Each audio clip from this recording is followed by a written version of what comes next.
of the daily ritual of the Bharata Samaja to help you with the correct pronunciation and intonation, which is essential. Harihi Om Apavitrah Pavitro Va Sarvavastham Gatopi Va Yasmaret Pundarikaksham Sabhahyabhyantara Shuchihi Om Suryascha Mamanyuscha Manyupatayascha Manyukrutebhyaha Papebhyo Rakshantam Yadratriya Papamakarsham Manasa Vacha Hastabhyam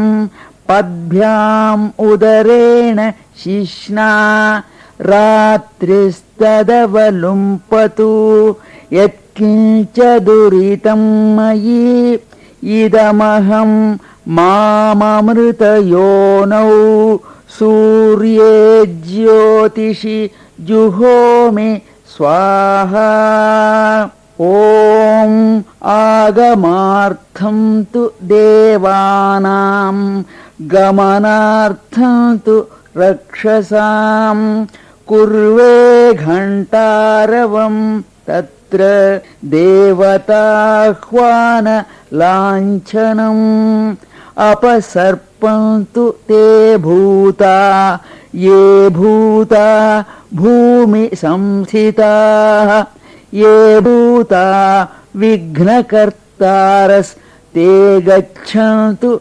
Shivajñaya Apakramantu Bhutani Pishachas Sarvato Disham Sarveshamavirodhena Brahma Karma Samarabhe Om Bhurbhuvassuvaha Om Yena Devah Pavitrena Atmanam Punate Sada Tena Sahasradharena Pavamanyah Punantuma Prajapatyam Pavitram Shatodhyamam Hiranmayam Tena Brahma Vido Vayam Putam Brahma Punimahe Indrasuniti Sahama Punatu Tomaswastya Varunas Samichya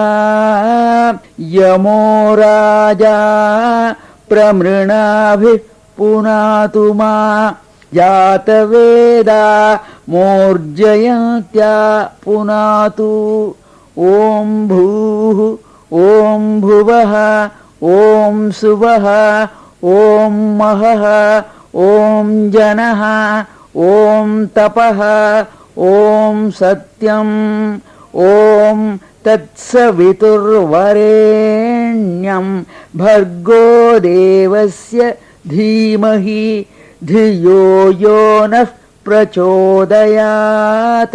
Om Apo Jyotirasomritam Brahma Bhurbhuvassuvarom Om Bhurbhuvassuvaha Om Chatvari Shringa Trayo Asya Pada Dve Shirshe Saptahastaso Asya Tridha Baddho Vrishabho Roraviti Mahodevo Martyam Avivesha Esha hi Devah Pradisho Nusarvah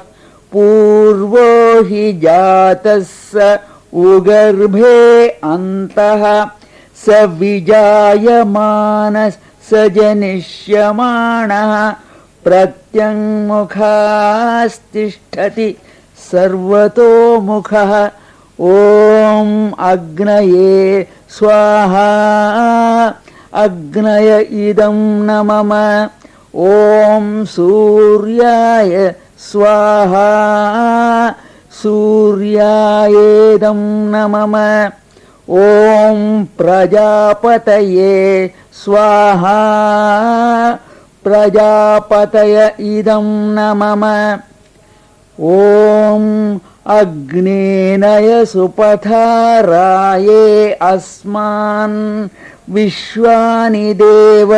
वयुनानि विद्वान् युयोध्यस्मज्जुहुराणमेनो भूयिष्ठां ते नम उक्तिं विधेम मित्रस्य चर्षणी धृतश्रवो देवस्य सानसिं सत्यं चित्रश्रवस्तमं मित्रो जनान् यातयति प्रजानन् मित्रोदाधार पृथिवीमुतद्यां मित्रः कृष्टीरनिमिषाभिचष्टे सत्याय हव्यं घृतवद्विधेम प्रसमित्रमर्तो अस्तु प्रयस्वान् यस्त आदित्य शिक्षति व्रतेन न हन्यते न जीयते त्वोतो नैनमंहो अश्नोत्यन्तितो न दूरात् ॐ भूः ॐ भुवः ॐ सुवः ॐ महः ॐ जनः ॐ तपः ॐ सत्यम् ॐ तत्सवितुर्वरेण्यं भर्गो देवस्य धीमहि धियो यो नः प्रचोदयात् ओमापो ज्योतिरसोऽमृतं ब्रह्म भूर्भुवः सुवरोम् ॐ दधिक्राव्णो अकार्षं जिष्णोरश्वस्य वाजिनः सुरभिनो मुखाकरत् प्रण आयूंषितारिषत् ॐ आपोहिष्ठा मयो भुवस्तान ऊर्जे दधातन महेरणाय चक्षसे यो वः शिवतमो रसस्तस्य भाजयते हनः उशतीरिव मातरः तस्मा अरं गमाम वो यस्य क्षयाय जिन्वथ आपो जनयथाचनः ॐ आपो वा इदगं सर्वं विश्वाभूतान्यापः प्राणाव आपः पशव आपोन्नमापोऽमृतमापः सम्राडापो विराडापः स्वराडापश्छन्दांस्यापो ज्योतिंस्यापो यजुंस्यापः सत्यमापः सर्वा देवता आपो भूर्भुवः सुवराप ॐ इमं मे वरुणश्रुधी हवमद्या च मृडय त्वामवस्युराचके तत्त्वायामे ब्रह्मणा वन्दमानस्तदाशास्ते यजमानो हविर्भिः अहेडमानो वरुणेह बोध्युरुसगंस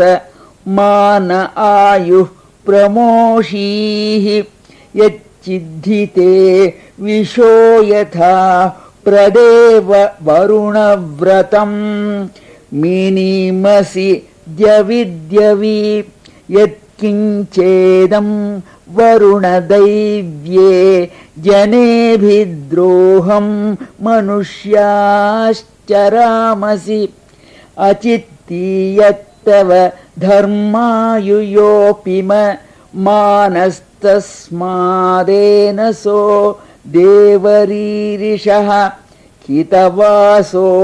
यद्रिरिपुर्नदिवि यद्वाघा सत्यमुत यन्न विद्म सर्वाताविश्य शिथिरेव देवाथा ते स्याम वरुणप्रियासः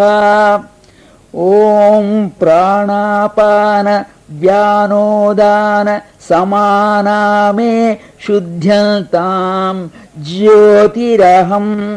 विरजा विपाप्मा भूयासं स्वाहा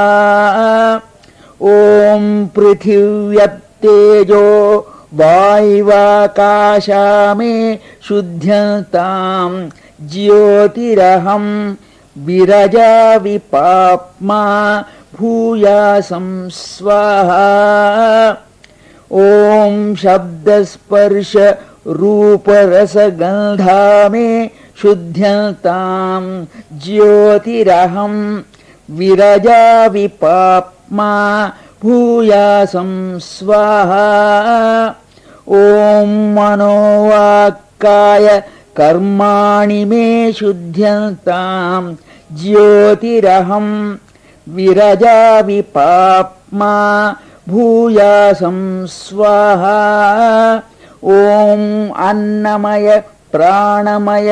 मनोमय विज्ञानमय आनन्दमया मे शुद्ध्यन्तां ज्योतिरहं विरजा विपाप्मा भूयासं स्वाहा ॐ आत्मा मे शुद्ध्यन्तां ज्योतिरहं विरजा विपाप्मा भूयासं स्वाहा ॐ अन्तरात्मा मे शुद्ध्यन्तां ज्योतिरहं विरजा विपाप्मा भूयासं स्वाहा ॐ परमात्मा मे शुद्ध्यन्तां ज्योतिरहं विरजा विपाप्मा भूयासं स्वाहा ॐ भूः ॐ भुवः ॐ सुवः ॐ महः ॐ जनः ॐ तपः ॐ सत्यम् ॐ तत्सवितुर्वरेण्यं भर्गो देवस्य धीमहि धियो यो नः प्रचोदयात्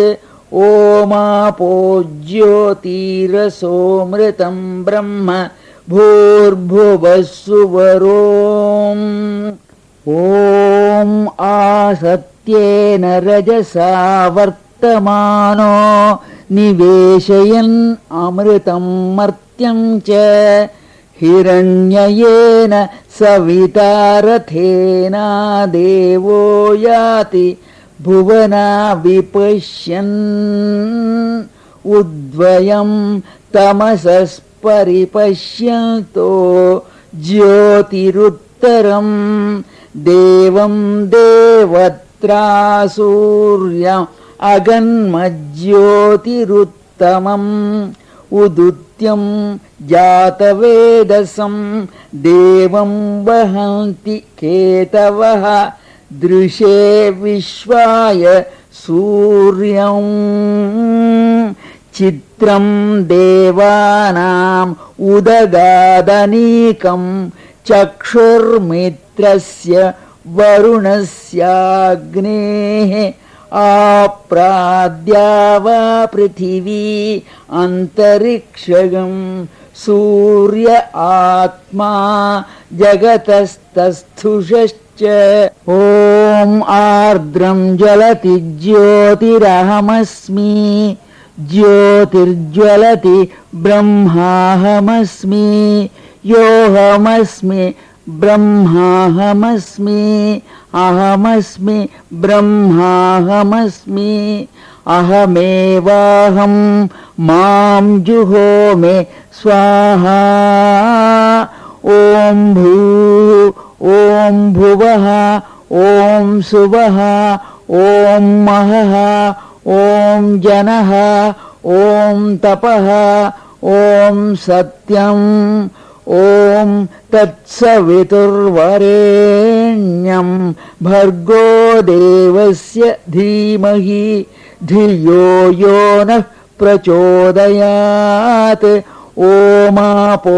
ज्योतिरसोऽमृतं ब्रह्म भूर्भुवस्सुवरोम् ॐ सहस्रशीर्षा पुरुषः सहस्राक्षः सहस्रपात् स भूमिं विश्वतो वृत्वा अत्यतिष्ठद्दशाङ्गुलं पुरुष एवेदं सर्वं यद्भूतं यच्च भव्यम् उतामृतत्वस्येशानः यदन्नेनातिरोहति एतावानस्य महिमा अतो ज्यायांश्च पूरुषः पादोऽस्य विश्वाभूतानि त्रिपादस्यामृतं दिवि ॐ तद्विष्णोः परमं पदं सदा पश्यन्ति सूरयः दिवीव चक्षुराततं तद्विप्रासो विपन्यवो जागृवांसमिल्धते विष्णोर्यत् परमं पदम् ॐ नमस्ते अस्तु भगवन् विश्वेश्वराय महादेवाय त्र्यम्बकाय त्रिपुरान्तकाय त्रिकाग्निकालाय कालाग्निरुद्राय नीलकण्ठाय मृत्युञ्जयाय सर्वेश्वराय सदाशिवाय श्रीमन्महादेवाय नमः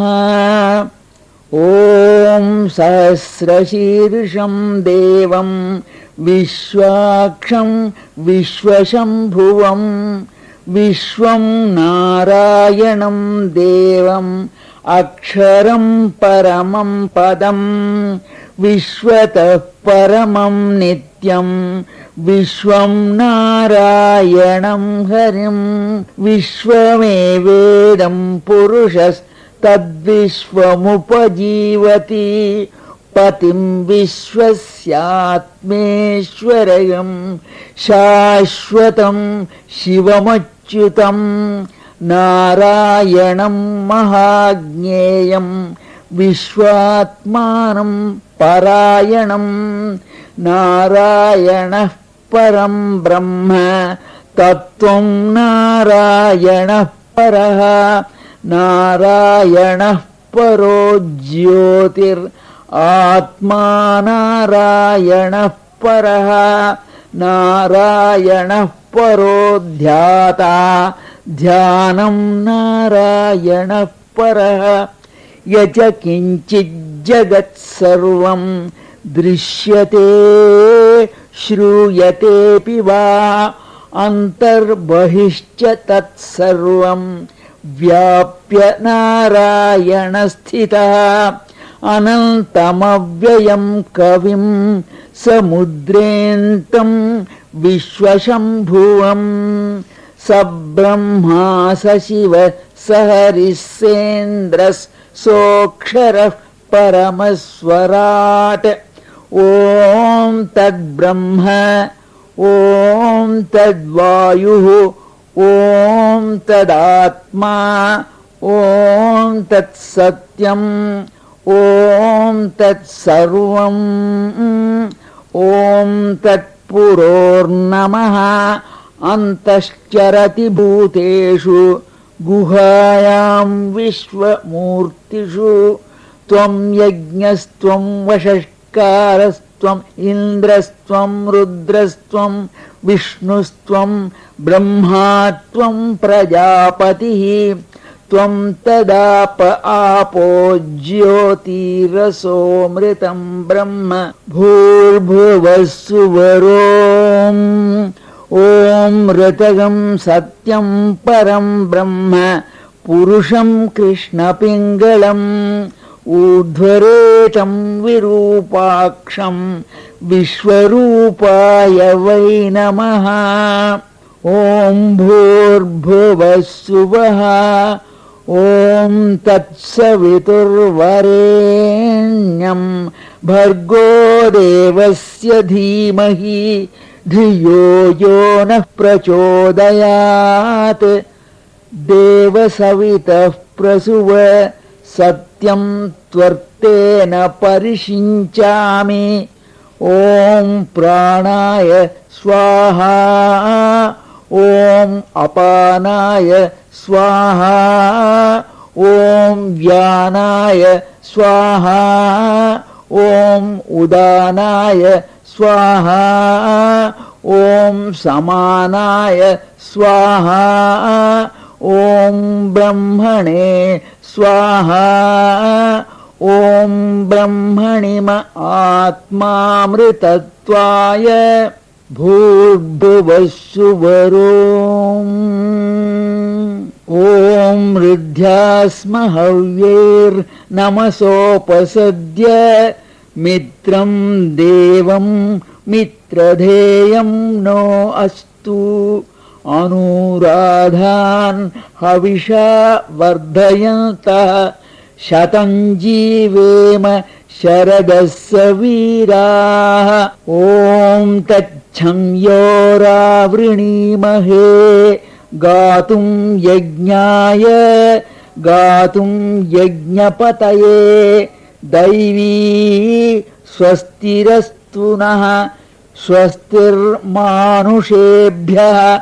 ऊर्ध्वं जिगातु भेषजम् शन्नो अस्तु द्विपदे शं चतुष्पदे ॐ शान्ति शान्ति शान्तिः ॐ सर्वे वै सुखिनः सन्तु सर्वे सन्तु निरामयाः सर्वे भद्राणि पश्यन्तु न कश्चित् दुःखभाग् भवेत् ॐ शान्ति शान्ति शान्तिः ॐ तत्सद्ब्रह्मार्पणमस्तु।